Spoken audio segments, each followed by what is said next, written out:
नमस्कार। कला एकेडमी के इस चैनल पर आप सभी का स्वागत करती हूँ। आज हम 2022 में आए नेट जेआरएफ के प्रश्नों का अध्ययन करेंगे। हमने आज के वीडियो में 51 से लेकर 100 प्रश्नों को लिया है। सभी प्रश्नों का उत्तर मैंने साथ साथ लिख दिया है, जिससे आप सभी का समय बर्बाद न हो। आप सब इसे अपने तरीके से पढ़ लेंगे। तो चलिए इन प्रश्नों का हम रिवीजन करते हैं। UGC net JRF 2022 Hindi question paper with answer part 2 question 51 to 100। 51 number का प्रश्न है, ऋतु वसंत का सुप्रभात था, मंद मंद था अनिल बह रहा, बाला ऋण की मृदु किरणें थी, अगल बगल स्वर्णाभ शिखर थे, एक दूसरे से विरहित हो अलग अलग रहकर ही जिनको सारी रात बितानी होती, निशा काल के चीर अभिशापित बेबस उन चकवा चकवई चकई का बंद हुआ क्रंदन। इसमें उपयुक्त पंक्तियों में चकवा चकई के बारे में नागार्जुन ने व्यक्त किया है अपना विचार, और इसके प्रसिद्ध कवि नागार्जुन हैं। 100 उत्तर है। हमने सभी प्रश्नों के उत्तर लिख दिए हैं। कमानी के निम्नलिखित सर्गों का सही अनुक्रम है। ये जो दिया गया है ये सभी अनुक्रम सही हैं। स्वप्न, संघर्ष, निर्वेद और दर्शन। 53 नंबर का प्रश्न है, सूची 1 और सूची 2 है, इसमें आप लोग को मिला लेना है। इसका उत्तर है द। 54 नंबर का प्रश्न है, इसमें अभिकथन और कारण है, इसे आप सब देख लीजिएगा और पढ़ लीजिएगा। 55 है, फिर विकल हैं प्राण मेरे गीत के निहितार्थ है। इसमें स्त्री आगे बढ़ने के लिए पुरुष का संबल चाहती है। अपनी सीमित दुनिया के घेरे को तोड़कर स्त्री अनदेखी अनजानी दुनिया को देखना चाहती है। अपनी यात्रा के तिमिराच्छन्न हो जाने की कल्पना करके स्त्री अकेले यात्रा आरंभ करना नहीं चाहती। स्त्री ने अपना लक्ष्य निर्धारित कर लिया है और वह आगे बढ़ने के लिए व्यग्र है। इसमें आपको उत्तर देना है, इसका विकल्प देखना है, तो इसका अ उत्तर होगा।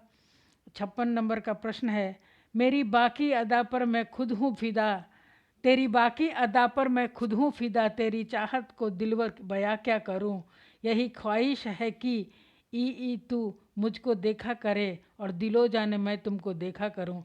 इसका उत्तर ये तीसरी कसम का है, इसका उत्तर द है। 57 नंबर का प्रश्न है, बंशीधर निम्नलिखित में से किस कहानी का प्रमुख पात्र है, इसका उत्तर ब है।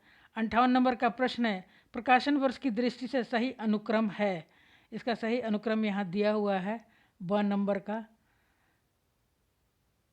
59 नंबर का प्रश्न है, सूची 1 और सूची 2 को मिलाना है, आप सब मिला लेंगे, इसमें उत्तर दिया है ब।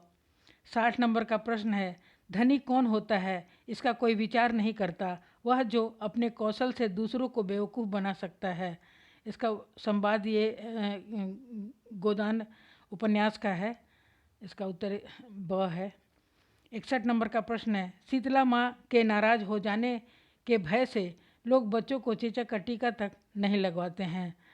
यहाँ पे देवरानी जेठानी की कहानी का है यह। और 62 नंबर का प्रश्न है, इसमें भी आपको सूची 1 और सूची 2 को मिलाना है, आप सब मिला लेंगे इसे, उत्तर ऑलरेडी दिया हुआ है। परिंदे कहानी के पात्र हैं, इसमें पात्रों को देखना है कौन कौन से पात्र हैं, और उत्तर है इसका। संलक्ष्य क्रम ध्वनि के भेद क्या हैं, इसमें भी 2 दिए हुए हैं, इसका विकल्प दिया हुआ है, द उत्तर है इसका।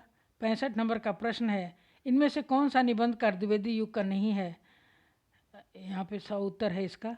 66 नंबर का प्रश्न है, भला हुआ जो मारिया बहनी मारा कंतु, लज्जे जंग तू वयम सिंहऊ जय भग्गा घरुएंतु का तात्पर्य क्या हुआ है, इसमें अर्थ दिया हुआ है, इसका उत्तर होगा अ। 67 नंबर का प्रश्न है, निम्नलिखित में से यह कथन सा काव्य घटनानुकूल शब्दों परिस्थिति किसका है, ये दिया हुआ है 100, इसका उत्तर होगा। पुरोहित के अनुसार 68 नंबर का प्रश्न है, पुरोहित के अनुसार रामगुप्त का ध्रुव स्वामी पर कोई अधिकार नहीं, क्योंकि यहाँ पे क्योंकि का दिया हुआ है, क्योंकि वह गौरव से नष्ट और आचरण से पतित था। 69 नंबर का प्रश्न है, आषाढ़ का एक दिन राज्याश्रय और व्यक्तित्व स्वातंत्र्य के बीच भटकती हुई सृजनात्मक का नाट्य बिंब है, क्या है? यह कथन किस आलोचक का है? दिया हुआ है ब, इसका उत्तर है। 70 नंबर का प्रश्न है, प्रकाशन वर्ष की दृष्टि से निम्नलिखित नाटकों का सही अनुक्रम, स इसका उत्तर है। सूची 1 और सूची 2 को मिलाना है, आप इसे देख लेंगे, उत्तर दिया हुआ है ब।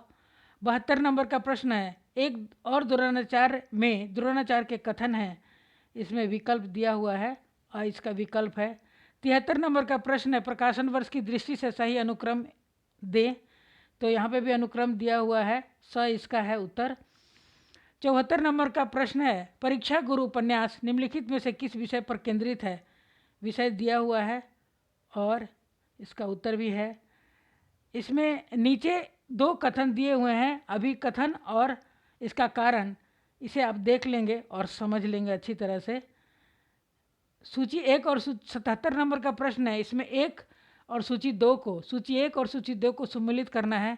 यह बहुत आसान प्रश्न है, मुझे नहीं लगता है कि आप लोग को इसमें किसी में की मदद की ज़रूरत पड़ेगी, बहुत आसान है। आप लोगों ने, मुझे लगता है कि सभी कुछ पढ़ा होगा।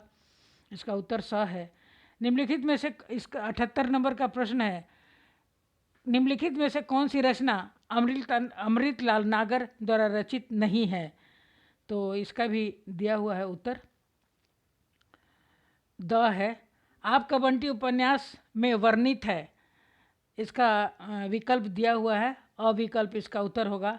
80 नंबर का है, स्वच्छंद वृत्ति वालों की संवेदना अनेक प्रकार की हो सकती है, पर मध्यकाल के इन स्वच्छंदकर्ताओं की संवेदना केवल प्रेम की संवेदना था, ये प्रेम की पीड़ के पक्षी थे। यह कथन किस आलोचक का है? उत्तर दिया हुआ है ब है।